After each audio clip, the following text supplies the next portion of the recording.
क्या 4 में 5 हुई ना, सभी हो गए नेपाल वाले बच्चे का भी कंपटीशन। और दूसरे स्थान पर जिसकी विषय वस्तु बहुत थोड़ी कमजोर थी लेकिन बोली बहुत अच्छे से, उसकी हिंदी बहुत अच्छी थी, उसका जो लैंग्वेज बहुत अच्छी थी, वो थी भूमिका दुर्गम, कक्षा 12वीं, आस्था विद्या मंदिर दंतेवाड़ा। तो आपको जाना किसको किसको है, प्रथम और द्वितीय को सर्टिफिकेट मिलेंगे सबको, बाकी सबका भी बहुत अच्छा था, तो निराश नहीं होना है, बोले सब अच्छा है। हम लोग वाकई में अभी आप नंबर भी सुनेंगे तो आधा नंबर उसमें कटा है, यानी मेरा बस चलता तो मैं सबको भेज देती राज्य स्तर में। सबने बहुत अच्छा बोला बेटा, बिना किसी पक्षपात के हम लोगों ने बहुत दुविधा के साथ ये 2 रिजल्ट दिए हैं। हमारा बहुत मन था कि नेपाल के बच्चे को भी हम भेज सके, पर यहाँ जो हमारा जो गणना थी, हमारी तीनों की जो काउंटिंग थी, उसमें थोड़ा सा पीछे हो रहा था बच्चा, है ना। तो धीरे धीरे क्या होगा, जो गाँव और शहर में जो बेसिक डिफरेंस आता है वो भाषा शैली में आता है। तो यदि आप लोग अपनी हिंदी को, ये बच्चे कॉन्वेंट स्कूल वाले तो कर लेते हैं, लेकिन जो हमारे गवर्नमेंट स्कूल वाले बच्चे हैं उनको थोड़ी सी अपनी हिंदी और सुधारने का है, धीरे धीरे किताबें पढ़ेंगे, बहुत सारी किताबें पढ़ेंगे तो और अच्छा होगा। मेरी नौकरी की शुरुआत के नेपाल से की है, हायर सेकेंडरी स्कूल के नेपाल शुरुआत की थी, और मैं जानती हूँ बहुत अच्छे से कि शहर और गाँव के बच्चों में कितना डिफरेंस होता है। बहुत मेहनत करते हैं वहाँ के बच्चे अपनी खेती बाड़ी के साथ, अपने घर को देखते हुए, तो बहुत एप्रिसिएशन है उन बच्चों के लिए और बहुत सारी शुभकामनाएं हैं। तो हाई स्कूल हायर सेकेंडरी के रिजल्ट में प्रथम आकांक्षा कुमारी और द्वितीय भूमिका दुर्गम। अब आ जाता है माध्यमिक स्तर, इसमें तो 2 ही बच्चे थे, है ना, तो सबको पता है प्रथम कौन है,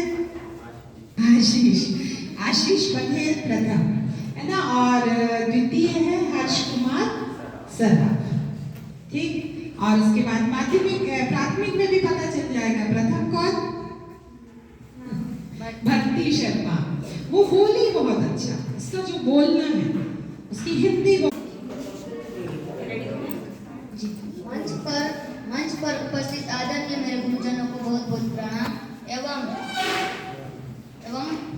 मेरे भाई और बहनों को भी बहुत बहुत से नमस्ते। मेरा विषय है कि प्रदूषण एक ऐसा महत्वपूर्ण है कि हम लोग के आसपास के वातावरण को साफ सफाई रखना चाहिए।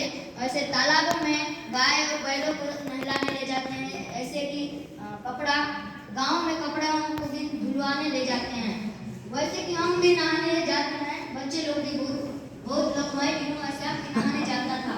अब मैं चाहता हूँ कि मेरे स्कूल में समझाए कि तालाबों में नहाना नहीं चाहिए, इसलिए कि हम लोग के हाथों पैरों में क्या होता है, घाव होता है। वैसे कि मेरे को भी होने वाला था, खुजली होता है, वैसे नहीं होना चाहिए। वहाँ तालाब अपने शरीर में जाएगा तो प्रदूषित गंदा पानी जाएगा, गंदा पानी जाने के बाद वहाँ पे क्या होगा, घाव होगा। ऐसे हम लोग के शिक्षक सिखाए हैं। वैसे वायु प्रदूषण एक ऐसा चीज है, गाड़ी और मोटरों से क्या निकलता है, धुआं। जैसे कि हम पॉलीथीन जलाते हैं, वहाँ से क्या निकलता है, काला धुआं निकलता है। काला धुआं निकलने के बाद ऑक्सीजन में फैल जाता है, क्योंकि वो कहाँ से जाता है, हम अपने नाक से फेफड़ों में जाता है, फेफड़ों में से दिल क्या होता है, धड़कने लगता है। वैसे कि वायु प्रदूषण, काला धुआं वहाँ वायु में मिल जाता है।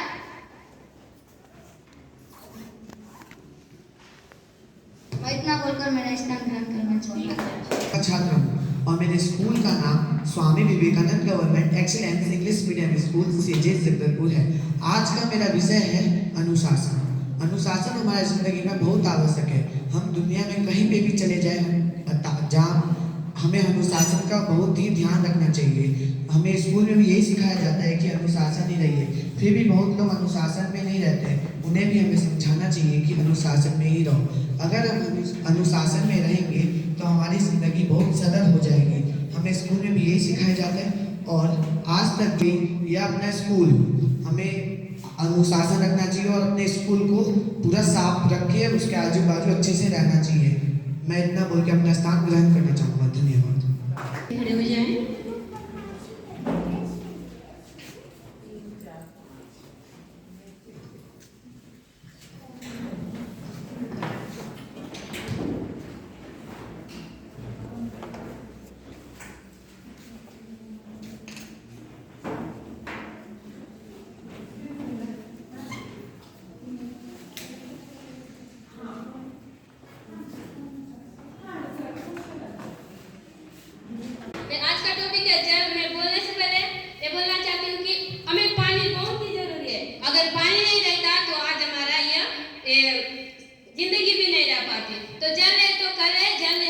जीवन है। तो पानी हमारे लिए बहुत ही जरूरी है, इसलिए हमें पानी का सदुपयोग करना है, ना कि उसका दुरुपयोग करना है।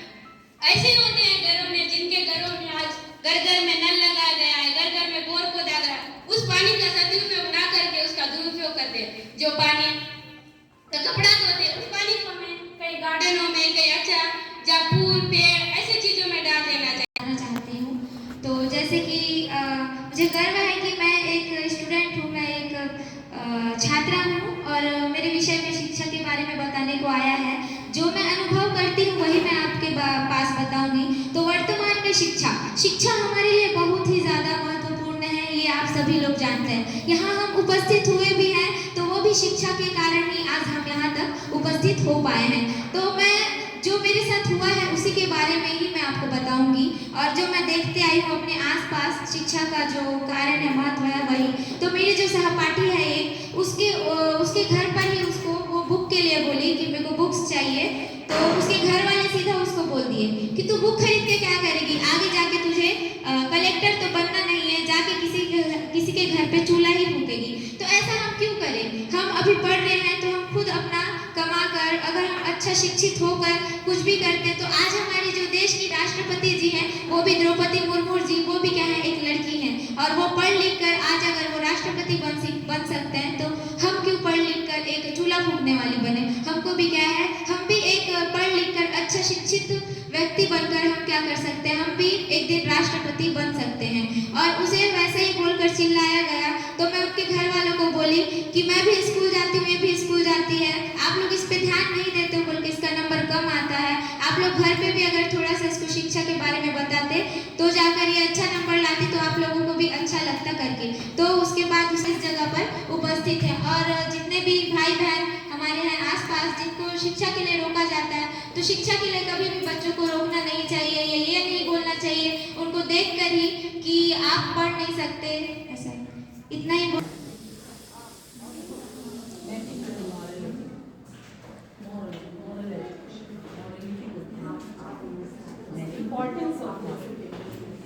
वो आपको इस समाज में बैठने के लायक भी बनाता है।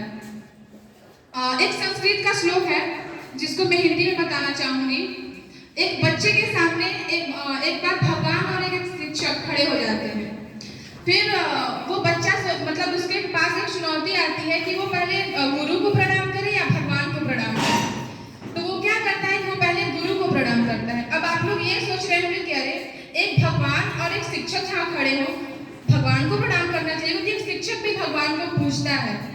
लेकिन वो बच्चा क्या सोचता है कि अगर भगवान के दर्शन हुए हैं यहाँ तो वो शिक्षक की वजह से ही हुए हैं। वो शिक्षक के कारण ही भगवान मेरे सामने ऐसे प्रस्तुत हुए हैं, तो मैं शिक्षक को प्रणाम करना ही अपना पहला कर्तव्य मानूंगा। तो विद्यार्थी जीवन में शिक्षकों का अत्यधिक महत्व है। उनके जीवन से, उनके प्रारंभिक जीवन से लेकर विद्यार्थियों के परिपक्व होने तक शिक्षक अपना योगदान देते रहते हैं। वो माता पिता अपने बच्चों को सुबह तैयार कर देते हैं, एक लंच और बॉटल है। एक शिक्षक के स्थान को कभी भी परिभाषित नहीं किया जाता सरल शब्दों में विद्यार्थी के जीवन में, क्योंकि एक विद्यार्थी अपने माता पिता के बाद ये दूसरे व्यक्ति होते हैं जीवन के, जिनसे कि वो अपनी सारी समस्याओं का निदान दे सकता है। ये कार्यक्रम रखा गया है और ये केवल आपके व्यक्तित्व निखार के लिए ही जो है राज्य शासन द्वारा ये जो कार्यक्रम रखा गया, और इसमें केवल यही देखा जा रहा है कि बच्चे जो है ज़्यादा से ज़्यादा इस प्रतियोगिता में भाग लें। और हमने देखा कि हमारे हायर सेकेंडरी के जितने भी प्रतिभागी आज भाग लिए, वे जो है तात्कालिक जो भाषण होता है वो बहुत कठिन होता है, क्योंकि हमको पहले से उसकी विषय की जानकारी नहीं होती है।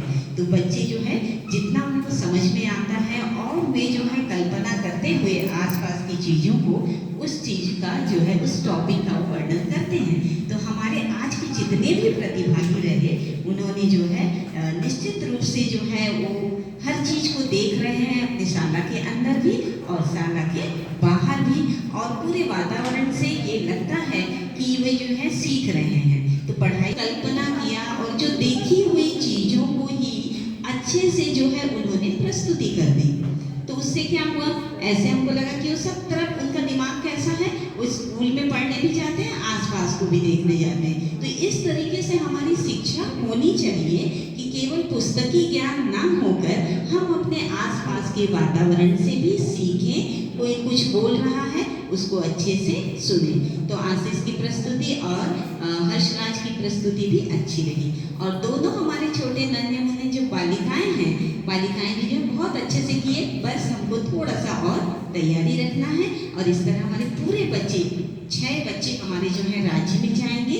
मैं उनके इंचार्ज टीचर्स को फिर से बधाई देती हूँ, क्योंकि अगर हमारा बच्चा एक लाइन भी कहता है और इस माइक में आके बोलता है तो यही उनकी क्या है, उपलब्धि है, ना कि प्रथम द्वितीय या तृतीय आना। तो क्योंकि जैसे ही हम माइक पकड़ लेते हैं तो हम नहीं कह पाते हैं। बड़े बड़े लोग जो है माइक पकड़ने के बाद नहीं बोलते हैं। और हमारी इतनी छोटी छोटी बच्चे, इतने दूर से कीलेपाल की बच्ची आई है, जस्ट उन्होंने माइक पकड़ा तो क्या हो गए, वहीं पर वो विजेता है ना।